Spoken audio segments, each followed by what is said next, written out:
This is Andy Gutierrez from StarWars.com, and you are listening to Coffee with Kenobi with Dan Z. This is the podcast you're looking for. This is Vanessa Marshall, Harrison Dula from Star Wars Rebels, and you're listening to Coffee with Kenobi. Hello, everybody, and welcome to Coffee with Kenobi, show number 324. We are your spoiler-free place for Star Wars discussion, analysis, and rhetoric. I'm your host, Dan Z, joined by CWK newsman Tom Gross. Well, hello, everybody. It's great to be here, Dan. Thank you. You remind me so much of Harry Carey when you do that. Well, you know what? He would be one of my broadcasting influences, so I suppose that's probably where it comes from. That is very high praise, and he's one of the greats. So let's talk about what Coffee with Kenobi is doing this week. We are live at IdeaCon in Schaumburg, Illinois, which is a suburb of Chicago. And we were asked by the good folks in charge of IdeaCon to come up here and do a number of live shows. They have a setup right outside of the convention floor so everyone can see us. Mm-hmm. And once a day, we're doing a Coffee with Kenobi episode. And then we have 3 other podcasts a day, which we are doing for IdeaCon and the IdeaCon conference, where we're interviewing educators and administrators and innovators in using technology and outside-the-box thinking in the classroom. And so far, man, it has been so cool. It has been. It's, the idea of a convention is, you go to the sessions and you learn and all of that. But what this has shown is the value of a conference beyond those closed-door sessions. This is the networking. This is where you get to talk to people whose feet are on the ground in the classrooms, in the schools, and you just start these conversations up, and you learn what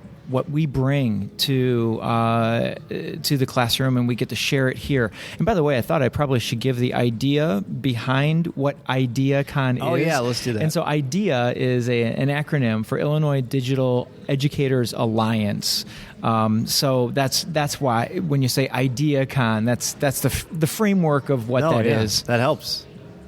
I love that. So we'll be doing a lot of cool stuff here this week. We're going to have a lot more Coffee with Kenobi for you to enjoy. Oh, yes. I haven't decided how I'm going to disseminate this, but I'm sure we'll figure something out.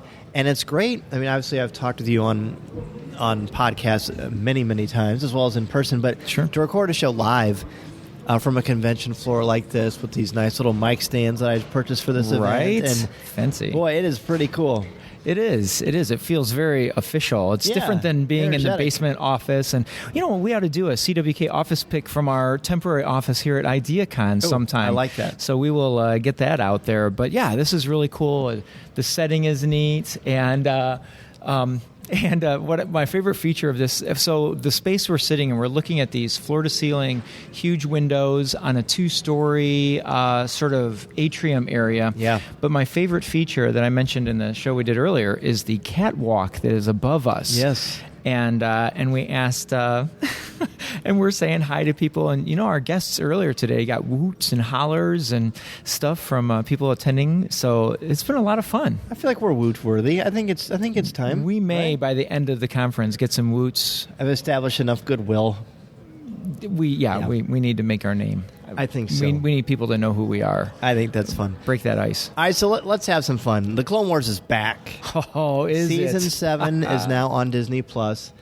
And most likely, if you haven't seen the episode, please be sure to do so, because we're going to get into some pretty serious spoilers about the episode. We are.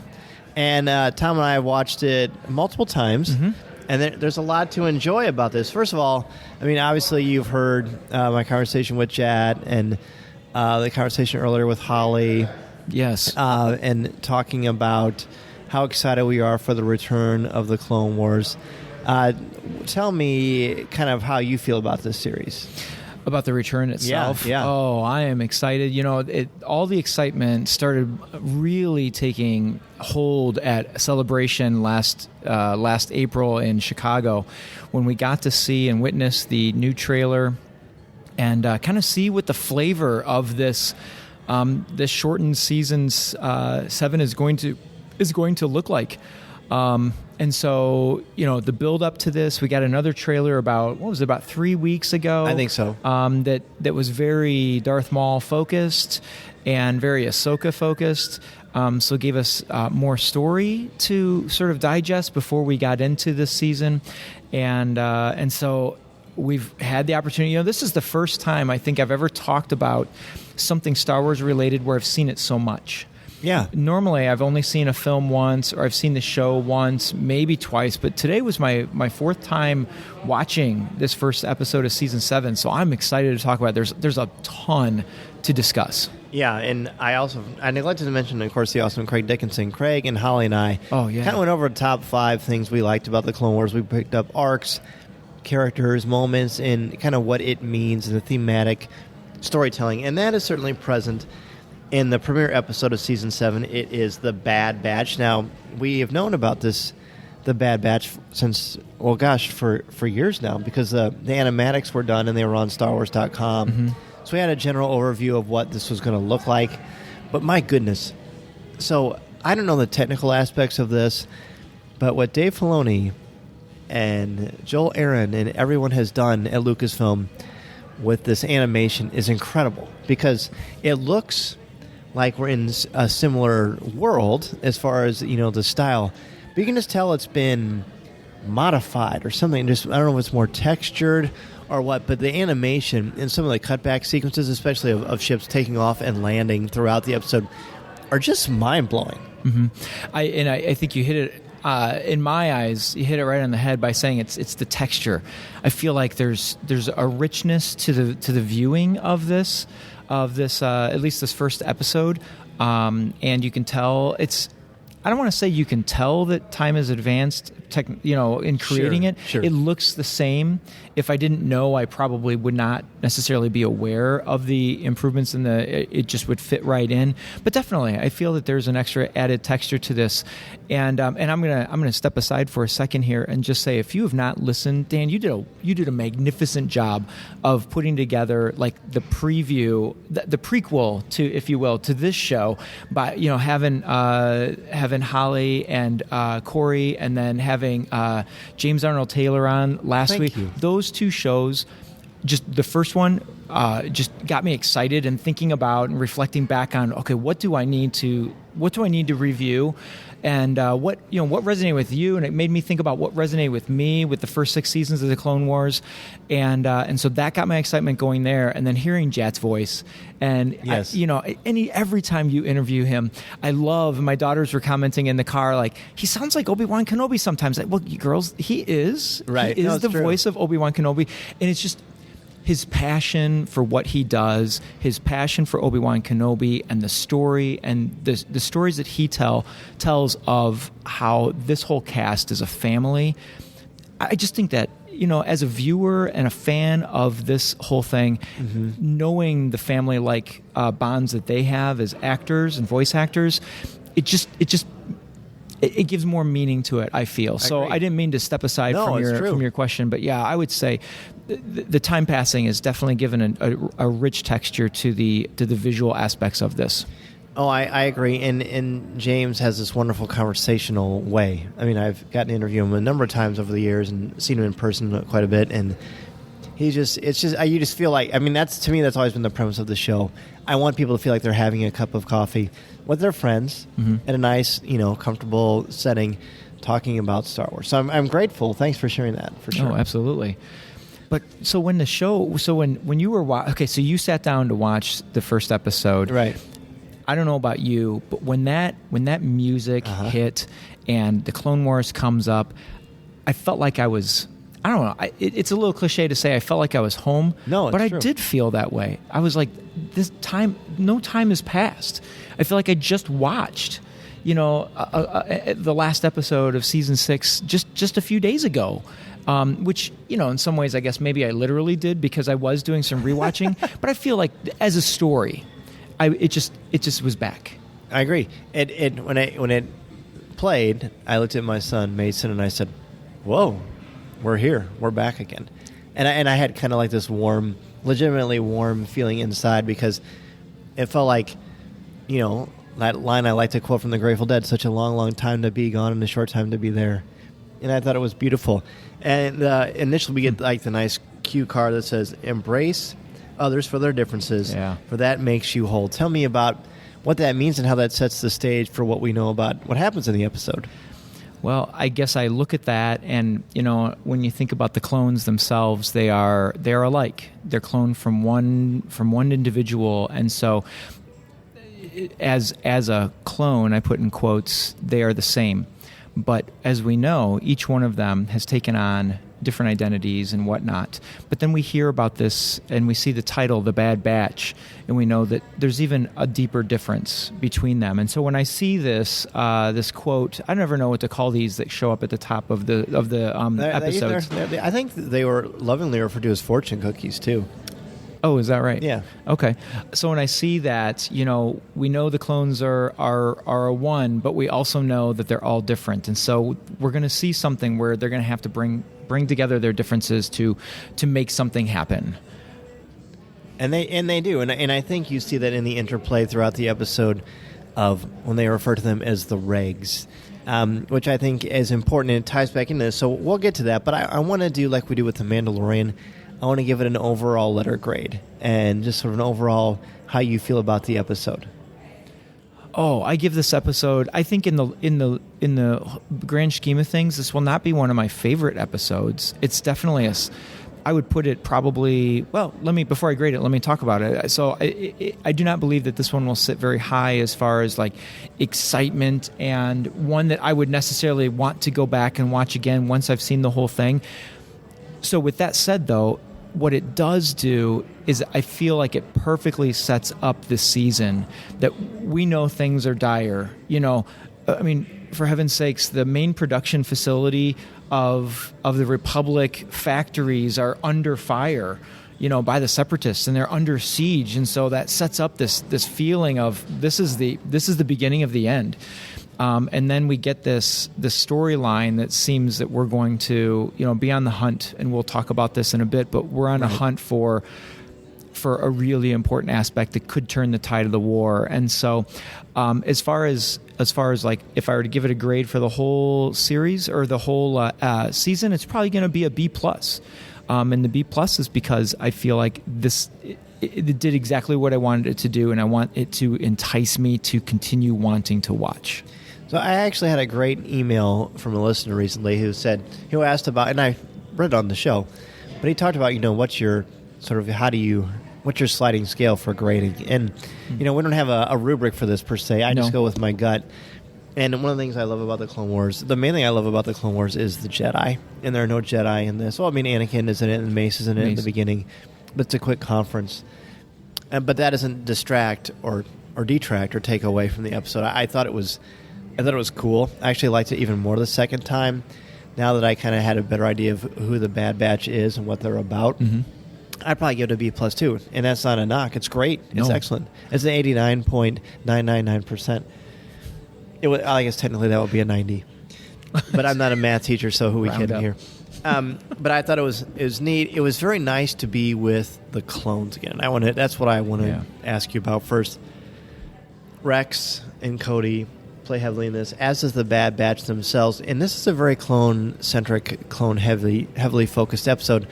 And I think it's interesting traditionally that as we look back at this, that people are really seeming to love these clone-centric episodes and to gravitate towards them and to really respond to them.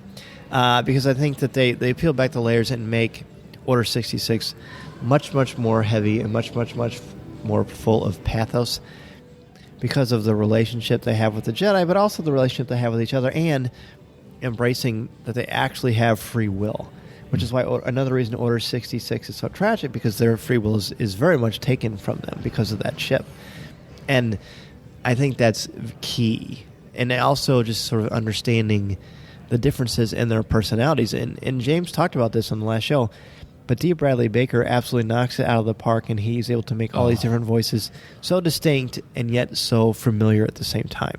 We were listening for those distinctions, my daughter and I, as we were watching, and I told her ahead of time, because after listening to that conversation that you had with James, and so I said, the same person does all the clones' voices, and she says, but they're different. And I said, are they? or are and so we were listening and really trying to listen for accent or tone. What's the tonal quality between each one of them? Because you close your eyes and you don't really notice the difference, but you open your eyes and you can kind of feel like you hear a difference between Commander Cody and Captain Rex.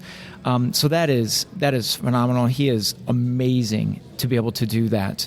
When you talk about the clone-centric episode, one thing I love about a clone-centric, and you brought up some things there that are a lot deeper than I've ever thought about clone-centric. So you may have to repeat some of those for me to address them. But where I see a clone-centric, or the value of a clone-centric episode is it definitely gives you the cost of war.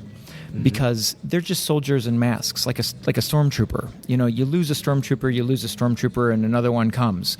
These are clones, and these are guys that we have names, and we have faces, and we have stories. And so when one drops, you feel like, did we know that clone? Did we meet that clone? Were they in the ARC Trooper story arc? Were they someplace else? Where was And so when I watch these clone-centric episodes, I just find them to be fascinating because I do want to know more about who these individuals are. Even though they are a quote-unquote clone, they're still people. And it takes me back to, I don't know what season it was, but you have the clone that went rogue and has a wife and has children. And I love that episode. Yeah, it's one of my most memorable. I can't say it's one of my favorites, but it's one of the most memorable because of that aspect. That's part of that Sunny Day in the Void arc too. Oh, yeah. That's great. It's the last one. It's really, really fantastic. All right, so they have to go to the planet Anaxis to protect it because they're losing the war, and eventually they figure out that somehow the Separatist droid army and their movement has figured out the algorithm to their strategies. Mm-hmm. And I love the deference that Rex has towards the Jedi, and he's very humble in front of them, and almost like a little intimidated, which I think is interesting because they've been fighting side by side. I think it's fair to say this part is more towards the end of the Clone Wars itself. Mm-hmm. Yes. So I was surprised by that, but you can't help but love Rex and what he means, not only to the clones and the Jedi, but to us as fans. And so they figure out, look, we're going to need to do something unorthodox, right, to figure out how to stop them from getting the best of us. Mm-hmm. And so that means that we meet the Bad Batch. So the Bad Batch is composed of 4. It's Hunter, Wrecker, Tech, and Crosshair. Yes. Tell me what you think about... First of all, they're described as defective clones with desirable mutations. Let's just take that sentence first. What does that mean to you? Defective clones with desirable mutations. Yeah, that's kind of hard to wrap your brain around because something that's defective typically doesn't have, they sounds like it's a negative. They end up on the island of misfit toys, right? And so when you hear defective, there's not anything desirable, but this description gives them that bit of desire, and so I think about it, and I think they talk a little bit about there that these were intentional experiments, that they did, and for one reason or another. And I wrote down a few of my thoughts on each one of them. First of all, when Hunter takes off his helmet, did you not see Rambo? I wrote down. Look at. Did you write down the same thing? Rambo. You wrote down Rambo as well. Okay, good. But he takes off that helmet, and I'm like, oh. He's got the headband tied around in a knot on his head, but I put down that Hunter gives a sense of order to the Bad Batch, and then you have Tech, who I almost likened him to a C-3PO kind of character. He has all this like random information that he gives. Now, his information seemingly is more important to the mission or more relevant to the mission, although I'd argue that C-3PO also gave information relevant to the mission. No one wanted to hear it. But then, so he's like the informative. And then Wrecker is the chaos of the group. And I guess if I see a defective, a defect there, he's massively powerful. That's not the defect. That's the desirable part. But the defect is that all he wants to do is destroy. He has the power to destroy, and that's all he wants to do. And then you have Crosshair, who is a sharpshooter, But I see him as sort of your manipulator. He's always trying to get under the skin of somebody. And so they each one of them has sort of their own identity, for good or for bad. And I guess when you come back to come full circle to your, the description of they are defects with desirable characters, each one of them has that. So your favorite one, I don't know who you're. Let's do this. Corey and I do this sometimes. I'm going to count to 3. I'm going to say 1, 2, 3, Papa Smurf or whatever. So okay, yeah. At the count of 3, we're going to say who our favorite is. Our favorite of the Bad Batch. Okay. 1, 2, 3. Tech. Hunter. Really? I think that speaks to our personalities, actually. Why did you pick Tech? Well, if it speaks to our personalities, I'm a librarian. So, of course, I love something that has somebody who has all the information, is able to get it to you. No, I love the way that he is... he had the ability to sneak through the battle without ever... I don't think I saw him draw his weapon once. And he worked his way into the cyber center, and he hit it. He got the information faster than anybody I've ever seen get into those situations. So I really like Tech for that. That's great. I picked Hunter as my favorite because he is able to manage personalities and find the strengths of people and utilize them for the good of the cause. Mm-hmm. And that's certainly something that's important to me as an educator and just in taking care of Coffee with Kenobi and trying to continue to grow. Nice. I was going to say grow the brand, and I said bro. So that's interesting too. Yeah, that worked. That's the joy of live podcasting. He would be my second for sure, because I like the way that he this is going to be a story, I hope. Or maybe it's not, and it's just something that we can think about, and that is he has a relationship with Cody. Hunter and Cody have worked together somewhere because they seem to know each other. They have a mutual respect for one another, and I did like the way that Hunter brings order to the chaos that Crosshair and Wrecker bring. That's a really good point.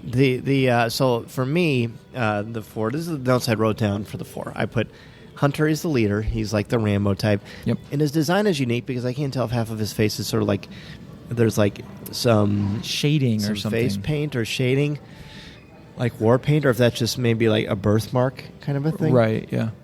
But it's going to offer sort of a camouflage idea of things. This is Vanessa Marshall, and you're listening to Coffee with Kenobi.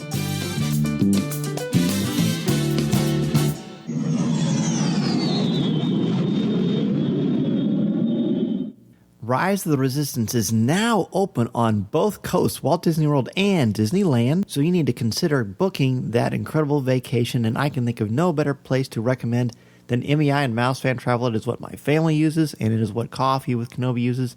They are our travel partner, and we absolutely love working with Becky Mankin and the team at MEI and Mouse Fan Travel. They are the best. I trust them absolutely in planning these vacations. Their advice helps me maximize my vacation time and dollar, and it will you as well. Their no-cost, no-obligation quote when you use the service is wonderful, and they will also proactively adjust the booking if the rate goes down. Plus, they will help you plan as much or as little as possible. So if you like and you feel really comfortable about Disney World and Disneyland and the cruise lines, and you just want some little extra help along the way, that's fine. Or if you are new to this or not as comfortable planning it out because you don't want to miss anything, then MEI and Mouse Fan Travel is the absolute place for you to go. And trust me, I would not recommend Becky Mankin, MEI, and Mouse Fan Travel if I didn't use the service. I didn't love what they do and what they are standing for, and they really do want to help you have the best vacation possible. Go to www.coffeewithkenobi.com/mousefantravel and sign up for a free, no-obligation quote. You'll have the best vacation possible and help out Coffee with Kenobi in the process. I like the fact that he's in charge, he's authoritative, and he's got this ability to pick up electromagnetic fields in the planet, so you can't hide anything from him, because That's they say, cool. Because Rex says, what makes him so unique? Yes. Was it Rex that asked I believe that? so. I feel like, no, it doesn't sound like something Rex would do. Well, one of the clones says that. And to me, I was thinking, why would you ask that? He's clearly the leader. He's clearly managing this much, and they very much respect him. And he seems to know what he's doing. but he does have a unique genetic aspect to him too, like a superpower. I mean, these guys are basically like an unorthodox Fantastic Four. And the Fantastic Four are unorthodox anyway, because of the discrepancies in their personality. Interesting. So that's kind of a cool thing. Wrecker he's big, he's insanely strong, he's able to lift up a Republic gunship. I mean, it takes some effort, but he does it. Right. And it's pretty cool, and he picks up the clone, he picks up Cody over his shoulder, but he's clearly a few fries short of a Happy Meal. He's obviously crazy a little bit, or maybe crazy is not the right term, but he's definitely... it's definitely a very different... Well, he embraces the chaos that he brings. Yeah. I mean, when he rolls over that gunship, he throws Cody over his shoulder, and as he's walking away, he's boom, and then it explodes. Yeah. You know, he has Which a was sense a nice of kind that. of... It was almost like an action movie trope, where you walk away and there's an explosion in the background.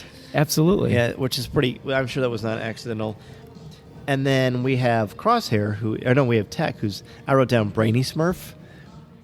Sure. Although that doesn't really fit per se, because Brainy Smurf is more sort of annoying, but he's not. He knows his stuff. He spouts out facts. He's obviously very quick and very confident in what he does, and they even play up sort of the stereotype of all these characters, because Tech is big. Wrecker looks like the Rambo combat hero veteran, and Tech has like spectacles on, and he's almost like, there reminds me of like that G.I. Joe communicator. I can't even think of his name now.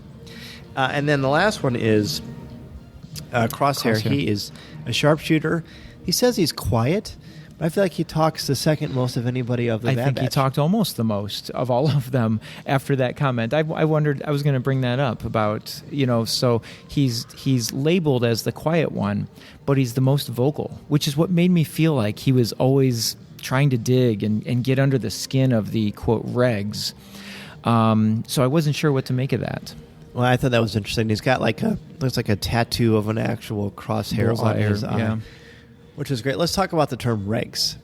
When I first heard the term, I thought, well, this is sort of like in Harry Potter when you're talking about non-magic folk or muggles. But this is different. This is more sort of a military camaraderie type of a thing. And regs is someone who's not a part of the Bad Batch. I like this for a lot of reasons.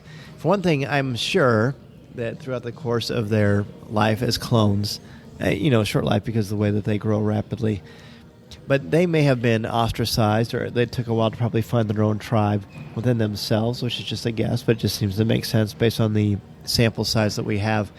How they're far from regular, but they're in many ways they're almost superior to an extent because of their unique abilities, plus the fact that they have the Jango Fett DNA running through their systems as well.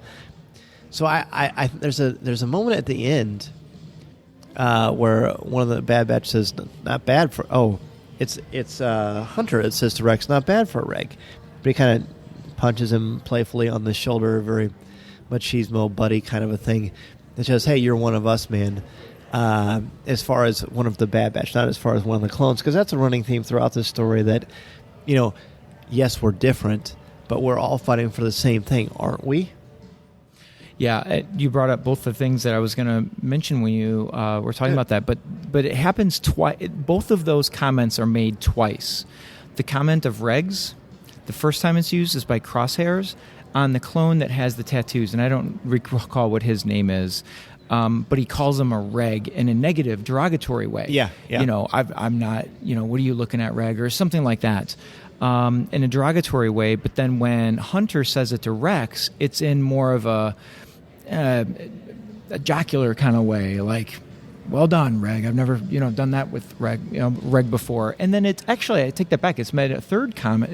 Brought up a third time when Wrecker says, we always get in a crash with regs. And so it's kind of a in-between use. I wasn't sure how to take that. It was that because Wrecker likes the chaos, so does he enjoy being with the regs because they always get in a crash, or is he using it in a derogatory way that things never go right when I'm with them?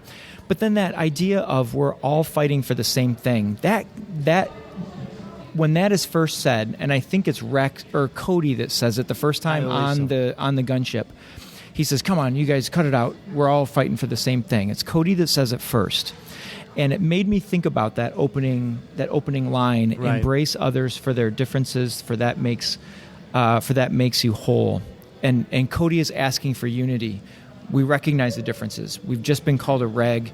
You have these genetic differences, but we're all fighting for the same thing. Then, interestingly, at least I found interestingly, the second time that we're fighting for the same thing is what you brought up, and that is when Hunter says it to the group after Cody is injured. Right. And so it comes from both leaders to show that we need to embrace our differences, otherwise we're going to find ourselves in big heap of trouble. Yeah, and it's great. It's powerful. That I like that. It's just kind of neat that clones are almost sort of outcast in a way because the way that they're created, and there was discussion for years in fandom about, do clones have souls? Oh, right. I know, which is pretty heavy stuff, and I Yeah. believe Filoni. I mean, I can't confirm that. We'll have to ask him sometime. sure. But I think he said yes. Of course they do. I mean, they're all very different. They care. They're passionate. And they're fighting with purpose, not just because they're dedicated to this cause, but because they're dedicated to each other as brethren. So it's pretty neat to see this notion that you've got Regs and you've got the Bad Batch. So even though they are very, very different, they still have more in common. And that's a wonderful metaphor for diversity in our real world. Absolutely. Absolutely. I even think about, here we're at an education conference and we talk about our students and, having a recognition of all the different talents and things that we might consider for students to be weaknesses. They have a talent. They have something that they can offer. It may not be the ABC grade. It might be a different way of showing how they've learned. And I go back to this idea, this concept. I wrote down after Hunter says we're all fighting for the same thing. I wrote down, clones are made alike, but they're all created differently. Yeah. And so I found that, I don't know, I just thought that was something I needed to write down at that time, because it's going to take the unique talents and skills of each one of them. And we have the master tactician with Captain Rex there, but we also have the alternative tactician in Hunter and the Bad Batch's style of fighting. And I love it when they're about to, I think it's the outpost that they're going into, Hunter turns to Rex and says, "What's the plan?" And Rex says, I think I'm going to take a book. I think I'm going to take a play out of your book, and let's just go right in. That was cool. That was awesome. I loved it. And that was also very important, too, because Rex is by the book. He obviously can improvise because he's a great soldier and he's a great leader, very trusted by Anakin and Ahsoka. But the fact that he's able to shift gears and realize, hey, what these guys are doing is working. Not only should I try this because it's working for them and they won't be able to predict their efforts as much as they do ours, but it's also showing him. It's like the ultimate sign of respect, saying, you've got this. I'm going to show you that I believe in what you're doing. And then it causes a communal acceptance. Yeah. And something you said there. Oh, man, I had an idea there that I was going to, and then it flew away from my head. Well, that's okay. Well, let's talk about, and there's just a lot of fun stuff here, too, that, their armor, their distinct armor designs are really wonderful, really, really cool. There's already been a lot of discussion in CWK Cafe in our Facebook group about, oh, gosh, we need action figures. Well, yes, we do. Can you imagine how cool they would be? Oh, that would be so cool. I'd love to see an action figure set that has all four of them, the 4 clones and the 4, like this whole team that it took. And I mean, how symbolic would that be to take the first, to take all the characters from your opening set or opening episode and put them into an 8? Oh, can you imagine the marketing and how sweet this would look on the shelf stores? A box with all 8 clones, the Bad Batch and the tactical force with Rex and Cody in there.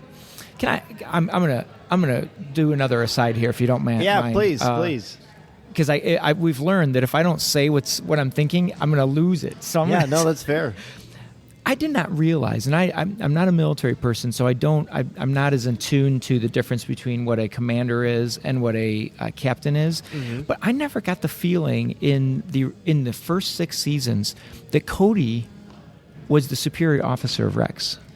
I don't know that I get that now. Oh, I totally got that. You did? In this, when they go and they see Anakin and Mace Windu, Cody is the one that initiates the conversation, and he's the one that gives Rex the permission to speak. Well, and that so makes sense. I never had noticed that relationship before. Well, Commander Cody, Captain Rex. I'm assuming Commander is higher than Captain. I guess so, but I could Captain's look also it up pretty here. high. Yeah, I could look it up here on the Google machine. Yeah, on the Google machine. Yeah, do that.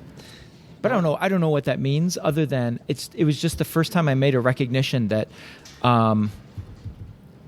there's a hierarchy to the clones, and maybe that was intentional because of where we were headed with the Bad Batch. Right. Because who are the Bad Batch? But potentially a bunch of rogues or ruffians. Which you can tell, by the way, symbolically, by the way their spacecraft lands on the planet, and they kind of jump over, and it make kind of a mess of things as they land on the landing site itself. And you even laughed when we watched it before we did the show too. I did, because here they come, the Bad Batch, and it's exactly the entrance I would expect a group named the Bad Batch to make. They make this random, kind of crazy entrance, and I don't. Sorry, I'm still looking up military rankings here, but I did like that entrance, and I found it to be amusing. The other thing I found not amusing, but interesting, was they didn't use a Republic gunship.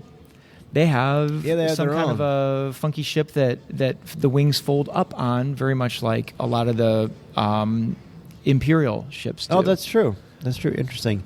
We also have Admiral Trench, the spider-like sentient being that is in charge of a lot of stuff, and it clearly causes a lot of damage during the Clone Wars themselves. But he's not in these a lot. He's just kind of sprinkles throughout the entire series. So I was quite excited to see him back. I'm not sure off the top of my head who the actor is who is the voice of Admiral Trench. But it's kind of cool because what he's doing is through using what Rex suspects is Echo. He's basically using Echo to help kind of spread his own web, his own spider web, and since Trench is a spider, that's kind of a cool metaphor too. Oh, that is neat. I didn't catch that. Yeah. But one thing I love about Admiral Trench, besides him as a character and being tactical, and he seems to be one of the most tactical separatist commanders out there. But the little clicking that he does after he speaks, my daughter just could not stand that. She just cringed, and I think it's so creepy and makes him nasty. Of course he's a spider, so who loves a spider? Nobody. I mean, and he grabs onto that one fluffy, what is that? Those big things that are on his face. Almost like fangs. Kind of like a big fang, but one of them is mechanical, and the other one seems to be material, part of his body, and he constantly is stroking that thing, and it's so spider-like. It's disheartening. So they break into the base, and they figure out. Did you find out what you were looking for? Looks like Commander is one. I'm sure people will correct me on this, but looking at this, it appears that in the Navy and the Coast Guard, Commander is a step above Captain. So Cody is. I always pictured Rex as the clone leader, but apparently Cody by rank has him. But Cody does seem to be somebody who has lots of respect for his colleagues. And he shows up in Revenge of the Sith, like cinematically. Yes, right? Yes, he does. Whereas Rex doesn't show up in the films, or does he? Unless that really is him in Return of the Jedi. I can only right now off the top of my head. I can only think of Cody. Because he and Obi-Wan worked. He's the one who gets the message, the famous message from Palpatine that kind of kicks off the whole thing. Yes, he does. Right. So they break in, and Tech goes to work with Rex, trying to figure out the code. They send out the blast, and they figure out that it is, in fact, Echo that is a part of this. Now, you and I were talking about Echo before the show started. Yes. What did you learn about Echo? Well, so after this show, I had to go back and watch The Citadel, knowing what kind of clues could I glean from a rewatch of The Citadel. And to be honest with you, there's not much other than you learn what Cody's fate is and whether it's potential that he could be alive or dead. And so basically when they go to the Citadel, and that's just a quick summary, Jedi Master Peel has been captured and is put in the Citadel. This comes from season 3 or 4. I don't remember now. But anyway, so the Citadel is a prison for Jedi. And so it's almost impossible to break out of or into. It's on the exterior. It's sitting on a lava flow. It's the episode where Anakin and Tarkin meet. Yes, it is. That is correct. And so they were able to break in, and what they find is the reason the Separatists were so interested in Jedi Master Peel is because he had secret hyperspace lane information that would get them from secretly and through hyperspace from Republic space to Separatist space, and it could be very tactically advantageous. So that's why they captured even Peel. And so they break in, and they actually are quite easy to break in with. So it's Anakin, Ahsoka, who's not supposed to be there, and is it Mace Windu? No, Mace doesn't go with them. That was Mace. I don't know. I haven't. Well, now I can't. Now I forget who the other is. Well, that's okay. Anyway. So long story short, they get in, they rescue Tarkin and even Peel. And the reason that's so important is because each one of them has half of the code of the hyperspace lane. Okay. So even Peel's the one that looks similar to Yoda, but it's not the same species. Correct. Yes. Has a scar across his face, has one good eye. Right. So as they're escaping, this is where Echo comes into it. The Echo notices that they are turning a gun turret to their escape shuttle. And he grabs a riot shield and starts charging that. And he says, "This is our only chance. We've got to stop him." And he starts charging. The turret turns on him and blows him away. I put quotes up because we thought that Echo was gone. And so now we learn here in episode 1 of season 7 that Rex feels because of the tactical, because the Separatist ability to recognize strategic plans, that he's like the only person that would know these plans would be Echo. So, thank you for that. I think that's important, and for people who maybe didn't remember or weren't as familiar with it, be sure to check out those episodes on Disney+. Absolutely. But this is what the databank on StarWars.com says about Echo. It says, Echo was a soldier in the Grand Army of the Republic, known for his strict adherence to orders and rules, hence his nickname, which was sarcastically gifted by his clone brothers. Still, Echo proved to be among the bravest clones, integral in the defense of Rishi Station and Tupoka City, and eventually achieved the rank of ARC Trooper. Through tragic circumstances, however, he would become something more than a normal clone, which is what we see at the end. It's the big cliffhanger where Rex realizes he hears the CT-1409, and it makes him, it gives him this horrible thing where, they ask him, I believe it is Tech who says, who is that? And he says, it's Echo.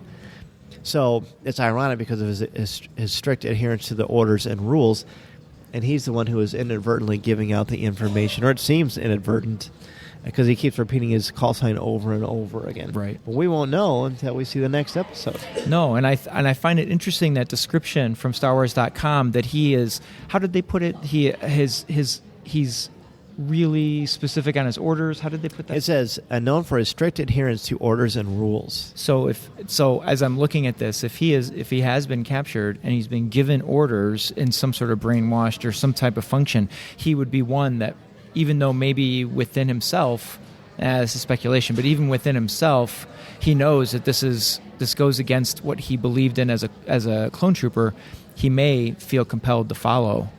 Well, and it's the fact that he keeps repeating CT-1409, and that just doesn't seem. That seems more like a robot. It's right than what a sentient being would do. Yeah, that is true. I found it interesting that when Admiral Trench, after they discover, so the Separatists drive them from the cyber center, and the tactical droid is reporting back to Admiral Trench, and he says, "Did they steal anything? Is there any information missing?" And the tactical droid says, no, there's nothing missing. I wondered what Trench thought they might be after. And then the droid says, but they did make a connection through transmission with, and I think they tell him with what? And Trench's reaction was not, I mean... He's even scared, like what? What? He said, we've received the live signal from Skako Minor. That's right. Right. And so obviously Admiral Trench knows that this is not something to take light. And then I also wonder because Rex was expecting some kind of a download as well. So both parties thought that there's going to be some type of that the clones are going to be downloading information. Trench thought that they were going to be downloading information. Ends up that they were unknown. Well, I mean, Trench knew that the transmission would be, but Rex certainly was not expecting it to be a transmission. And then they discover. So I found that to be interesting. That's great. It wasn't downloadable information. It's a transmission that they were capturing. Right. So they really managed with this first episode to wet our whistles for what's to come, to put us right back in this world naturally, to learn more about the clones, and to do all of these things with really without any Jedi action or lightsabers at all. No Sith. We get some classic battle droid stuff. You know what's going on? Yeah, maybe it's some kind of a drill. Like that classic. That's hilarious. We laughed. The comic relief of the battle droids in this episode were thoroughly enjoying. We laughed so hard at do you know what's going on? Maybe it's another bah, and it's attack coming, and then his head goes off, and he goes up reaching for his head, which I thought was it was interesting because I felt like the battle was especially violent. It was with because Hunter with the knife and all of that, and so I wrote something down about that, all the knife violence, and that was what was used by Wrecker to defeat this. I didn't even write down the name of the beast that he faced. Yeah, another creature in Star Wars, but there was a lot of knife violence and stabbing, which was pretty intense and not very Star Warsy, really. No, I found it to be jarring. It was, especially when they went with the Rambo thing. Yes, and so I wondered if the levity of the battle droids, which is already established and already there, I wondered if there was extra levity to that, because I don't ever remember laughing out loud at battle droids getting destroyed. No. But it was somewhat amusing, and we found ourselves laughing aloud. And then I took pause to notice that you don't see in that one instance when they went into the Cyber Center, they backed that tactical droid right back onto the table, and he jumps up and he just stabs right into the core of it. Yep. And I thought, that's when I was like, whoa, this is intense. It was very serious. So anything you want to say about the episode before we wrap up here? Other than I really appreciated the way this sets up a season. It did not. I was quite frankly expecting there to be a lot of lightsabers. I was expecting Darth Maul to make appearances, all that kind of stuff.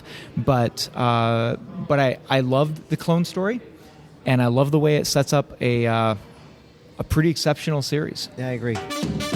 Listening to Coffee with Kenobi, you are the podcast you're looking for. This is...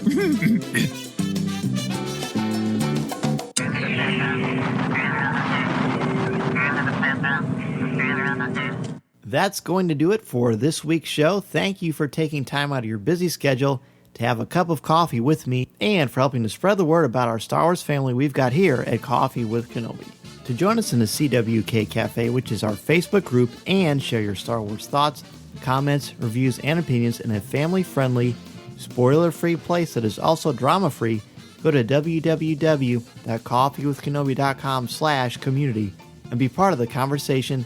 Talk about this week's show, or just talk some Star Wars. It is a lot of fun, and you'll make some new friends, as well as catch up with longtime friends there as well.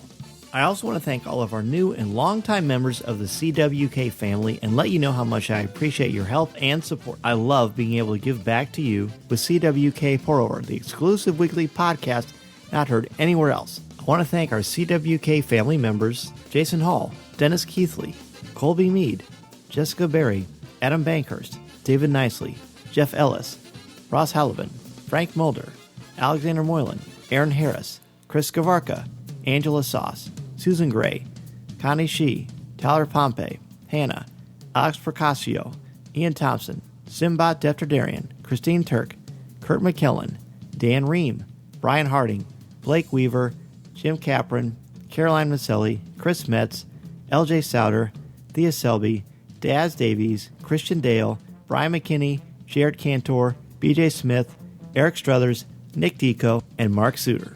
If you want to be an exclusive member of our CWK family, go to www.coffeewithkenobi.com/support. It's a great way to help support and help out the show, and 10% of your monthly contributions go directly to the St. Jude Children's Hospital to support the incredibly important work they are doing to help these brave children and their families. In addition to being a part of the community on Facebook, please don't forget to visit our website at www.coffeewithkenobi.com for Star Wars news, announcements, reviews, videos, and so much more. If you have a question for me or just want to share your thoughts on the air, feel free to email me at danz@coffeewithkenobi.com and I'll share them on the show. You can also connect with me on Twitter at Mr. Zer, MRZEHR. There are also a lot more ways to connect with me and Coffee with Kenobi on social media. Follow us on Twitter and Instagram. Give us a like on Facebook at facebook.com/coffeewithkenobi and check us out on Pinterest. You can find me twice a month on the podcast Looking at Lucasfilm, part of the Jim Hill Media Podcast Network, and you can find my writing on CWK's website, as well as StarWars.com and on IGN. And if you are considering starting a podcast or a blog, let me know how I can help you get started and help you make your creative vision a reality. Be sure to check out danzymedia.com and we can get the process started. I am also available to come to your school, conference, business, or organization to talk about how to tap into your strengths and help you bring out your very best. I want to inspire you to be inspired. Don't be afraid to take that first step into a larger world. Thanks as always to our CWK sponsors, especially MEI and Mousefan Travel, our travel partner and your one-stop shop for all things Walt Disney World, Disneyland, the Disney Cruise Lines, or anywhere on the planet that you want to go on vacation. Please go to www.coffeewithkenobi.com/mousefantravel to book your magical vacation and help support Coffee with Kenobi in the process. If you like the show, please tweet out that you're listening, share it on Facebook, or invite your friends and family to tune in and share a cup of coffee with us. And if the force is especially with you, please take a couple of minutes to rate and review the show on iTunes or Google Podcasts.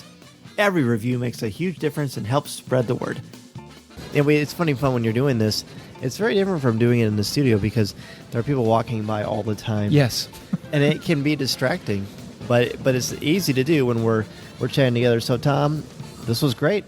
Oh, this has been so much fun. I mean, what a great topic to start with, here in this live show here at IdeaCon, talking about episode 1 of the Clone Wars, episode 1 of season 7. Season 7, that's right. All right, very good. Well, until next time, everybody, thank you so much for joining us. Let us know what you think about the Bad Batch and who your favorite is or why you think they're important, concerning the things we talked about. Until next time, this is the podcast you're looking for. This podcast is not endorsed by the Walt Disney Company or Lucasfilm Limited. It is intended for entertainment and informational purposes only. The official Star Wars website can be found at www.starwars.com. Star Wars, all names, sounds, and any other Star Wars-related items are registered trademarks and/or copyrights of Disney and their respective trademark and copyright holders. All original content of this podcast is the intellectual property of Coffee with Kenobi unless otherwise indicated.